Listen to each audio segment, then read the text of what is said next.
방송사마다 날씨 방송의 특징이 좀 있을까요? 뭐 장단점이라는. KBS의 특징이 있는데 네네. 이게 재난주간 방송사다 보니까 특보가 정말 많아요. 그게 무슨 공영방송이다 보니까 재난이 발생했을 때 제일 먼저 이렇게 방송을 해야 되거든요. 그래서 얼마 전 같은 경우에는 태풍 왔잖아요. 네네네. 그럴 때 태풍이 오기 전부터 특보를 막 하게 돼요. 제 첫 방송이 태풍 특보였거든요. 입사를 제가 9월에 했었는데 19년 9월인데 그때가 정말 역대급으로 태풍이 많이 왔어요. 일주일간을 거의 인수인계를 받고 연습 기간이라고 좀 느낌으로 녹화하면서 이렇게 지내고 있었는데 갑자기 주말에 태풍이 온다는 거예요. 그래서 새벽에 갑자기 태풍 특보로 데뷔를 하게 됐습니다. 정식적으로 방송 데뷔를 원래 월요일날 짠 하고 나가야 되는데 그 전에 토요일에 갑자기 태풍 특보로 방송을 먼저 하게 된 거죠. 좀 KBS만의 특징이 아닐까. 다른 방송사에 비해서 많거든요. 그러면 부산 KBS도 똑같이. 네, 저희도 똑같고요. 그래서 재난주간 방송사이다 보니까 한 달에 한 번 정도 재난 훈련이란 걸 해요. 시뮬레이션처럼.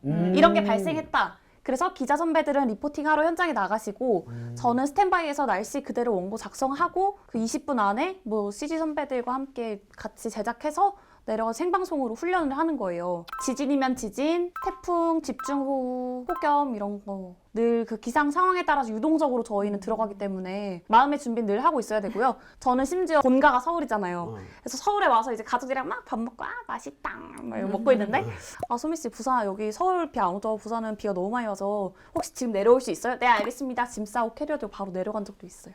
나는 훈련을 받는다는 거는 사실 상상도 못 했거든요. 아니 아까 얘기 들어보니까 하경 씨는 그 태풍 부는데 직접 나가셔서 예보를 하셨다고 하시더라고요. 네, 저희가 야외 중계가 거의 없는 편인데 이런 상황이 생기면 태풍이 오거나 하면은 저희도 야외 중계를 가요. 태풍 올 때마다 무조건 다 나가는 건 아니고요.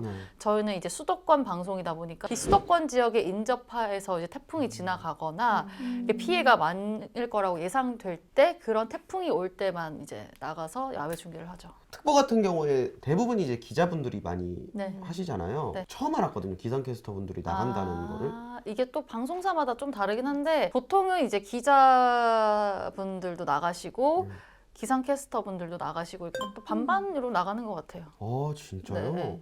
지금 여기 계신 분들이 다 수도권에 이제 계신 분도 계시고 뭐 부산, 전남, 광주 이렇게 계신 분이 계신데 보통 이 세 개의 지역 중에 태풍이 가장 많이 지나가거나 정말 날씨가 정말 안 좋은 지역이 어디가 있을까요? 보통은 윤선이네랑 그 부산이랑 서울이가 광주 많이 쪽이 왜냐면 바다가 바다에 같이 있어서. 인접해 있고 제주 해상을 많이 지나가는 태풍들이 맞아요. 많아가지고 일본 쪽이랑 그 지역마다 다른 것 같아요. 서울은 덥고 폭염이 심하고 우리는 태풍이 이렇게 언니가 끝나면 나에게 이렇게.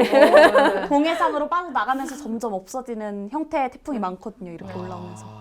아까 뭐 얘기 들어보니까 윤선 씨 같은 경우는 코로나 그 자가격리 때문에 뭐 특별한 뭐 에피소드가 있다고 하신 것 같은데. 한 몇 달 전에 접촉까지는 아닌데 한 공간에 있어서 2주간 격리를 해야 된다고 하더라고요. 프리랜서잖아요, 저희는. 그쵸. 프리랜서 방송인한테 2주 격리는 정말 어떻게 해야 되죠? 좀 걱정도 많이 하고 했는데 회사에서 좀 배려를 해주신다고 해야 되나?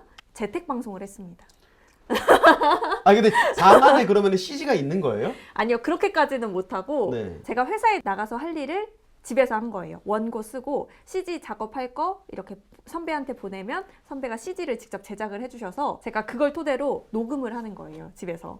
그래서 그 모습을 보면 저는 안 나오고 제 목소리로 열심히 설명을 해주고 있습니다. 나 진짜 궁금한데 그러면 페이는 똑같아? 페이는 똑같이 주셨어요. 와. 그래서 사실은 너무 회사 측에서 배려를 해주신 거라고 생각을 했어요. 프리랜서기도 하고 월급이 2주간 아예 안 나오니까.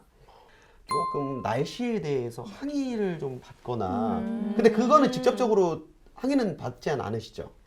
저희 전화로 받아요. 저희도 전화로 직접이요? 받아요. 기자 선배님이 받으면 기상캐스터도 바꿔주세요. 그래서 제가 받죠. 어르신 같은 경우에 이제 또 그런 날씨에 좀 민감한 일을 하시는 분들 같은 경우에는 예보 틀렸다고 막 뭐라고 하실 분들도 계실 것 같긴 한데. 정말 근데 다행히도 뭐라고까지 하시는 분들은 없었고요. 저희는 22개 시군이 있다 보니까 지역이 정말 많잖아요. 근데 제가 날씨 시간은 한 1분 반, 1분 정도밖에 안 되다 보니까 그 지역을 다 설명해 드릴 수는 없거든요. 왜 우리 지역은 이렇게 자세히 안 알려주냐라고 이렇게 전화를 하시는 분들도 가끔은 계세요. 좀 아. 자세히 해드리면 너무너무 좋지만 또 이게 너무- 시간이 한정적이기 때문에 맞아. 그게 좀 아쉽죠. 저도 비슷했어요. 울산, 양산, 부산, 김해, 창원 이렇게 기온을 전하는데 김해에 살고 계신 분이 전화 오셔서 왜 김해는 기온을 언급을 안 해주냐, 우리 지역도 해주라. 그래서 다음 날부터 한 일주일 동안 김해는 4도까지 오르겠습니다. 그런 적도 있고, 근데 서울에서 부산에는 오늘 비가 오겠다고 했는데 우리 지역은 왜 비가 안 오냐. 그 구별로 제가 자세하게 설명을 드리는데 이제 서울에서는 왜 온다 그랬는데 여기 오늘 우리 구는 왜 안 오냐 이렇게 연락이 오기도 해서 선생님 부산 되게 넓잖아요. 이렇게 부산 있게 하면 또 그렇죠. 어디 사시는데요? 어떤 동 사세요? 그러면 저 중구 대청동 사는데요. 중구 대청 잠시만요. 중구 대청동 오늘 비 안 오네요. 이렇게 말씀드리면 또 누그러지셔서 대응하는 게 센스가 있는 것 같아요. 소민이가. 맞아. 왜 하경 씨는 어떻게 하세요? 저는 받아본 적이 없어요. 아, 저희는 보통 기상캐스터가 연락받기보다는 이제 보도국에 계시는 다른 뭐 PD 선배나 이렇게 좀 다른 분들이 연락을 좀 받는 경우는 있긴 한데 저는 한 번도 받아본 적이 없어요. 아니 근데 얘기를 하면 할수록 날씨만 소개하는 게 아니라 기상캐스터분들이 정말 다양한 일들을 많이 하시네요. 근데 요런 뭐 장점 이거만큼은 다른 직업에 비해서 정말 좋다라는 그 기상캐스터만의 장점이 있을까요? 우선은 물론 저는 지금 이렇게 좀 타이트한 스케줄을 가지고 있지만 네. 프리랜서잖아요. 네. 그렇다 보니까 대부분은 아침에 방송이 끝나면 뒤에가 프리한 경우가 많아요. 그럼 그 후에 투잡을 할 수도 있는 거고 제가 하고 싶은 일들 더 할 수 있단 말이에요. 그래서 뭐 요즘 같은 경우에는 유튜브를 하시는 분들도 계시고 아니면은 기상캐스터를 하면서 뭐 사내 방송 이런 아나운서를 한다든지 이렇게 여러 개의 방송을 할 수 있는 게 좀 큰 장점인 것 같아요. 그러면 하경 씨가 생각하기에 기상캐스터의 장점이 뭐가 있을까요? 다들 이제 각자 좋아하는 게 있고 그런 걸 직업으로 가질 수 있다는 게 그냥 감사한 거?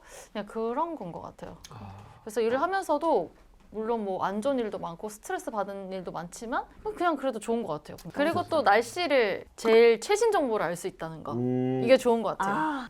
뭐 이런 것처럼. 근데 휴가들은 다 있나요? 공식적인 휴가는 아예 없는데 없어요. 이제 저희 회사 같은 경우에 다른 캐스터들이랑 맞춰서 1년에 한두 번 정도는 휴가를 써요. 그래서 기상캐스터를 이제 꿈을 이루셨잖아요. 정말 기상캐스터의 꿈을 이뤄서 이거는 좋았는데 요거는 내가 생각했던 거랑은 좀 다른데 라고 생각이 드는 게 좀 있을까요? 저희가 스터디를 거의 매주 만나서 하고 수업도 듣고 이러면서 했던 얘기가 진짜 지역 공중파 아니면 뭐 이렇게 경인방송 OBS 가면 소원이 없겠다라고 막 얘기했어요. 밥 먹으면서도 그렇고. 근데 그게 들어갔다고 정말 끝이 아니잖아요. 그죠. 들어가서 또 다른 고민들이 생기고 또 다른 뭐 목표가 생기고 또 다른 목표를 향해서 계속 달려가는 과정이 또 즐겁고 또 좌절할 때도 있지만 뿌듯할 때도 있고 그러잖아요. 내가 뭐만 하면 참 좋겠다 이런 생각이 있잖아요. 근데 그런 걸로 사람이 살아가는 원동력이 아닐까 싶어요. 근데 아무래도 그런 거 있는 것 같아요. 약간 기상캐스터 하는 일들이 좀 고정적으로 이제 루틴한 맞아. 일들이기 때문에 일반 회사에서 일을 했을 때 뭔가 성과를 내고 프로젝트를 해서 결과물이 막 더 나서 승진을 하거나 뭐 이런 것들은 좀 없는 것 같아요. 이런 건 없고 그래서 일을 하다 보면은 조금 지루해질 순간이 오는 것 같아요. 좋습니다. 우리 윤선 씨는? 날씨 저희도 정말 잘 마치고 싶거든요. 근데 되기 전에는 난 진짜 열심히 잘 막 공부도 하고 뭐 해서 진짜 잘 전달해야지 막 이런 생각을 했는데 막상 되고 나면 정확히 전달하고 싶어도 그렇지 못했을 때 많은 분들이 또 틀렸네 이런 말씀 많이 사실 하잖아요.